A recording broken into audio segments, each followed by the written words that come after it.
আল্লাহর সামনে মসজিদে যে মাথা না নুয়ে মাজারে যে মাথা নত করে বাবার কাছে চাওয়া আছে না নাই?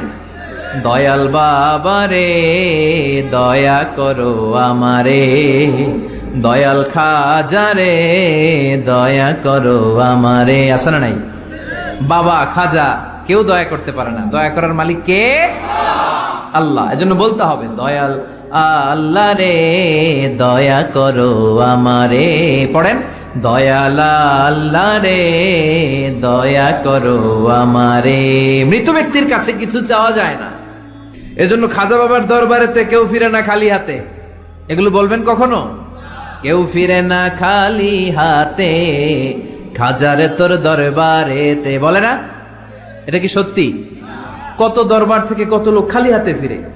দামি ঘড়ি পরে গেছে, ঘড়ি চুরি হয়েছে, এখন খালি হাতে ফিরে। এক দরবার থেকে কেউ কোনোদিন খালি হাতে ফিরে না। চিৎকার করে বলে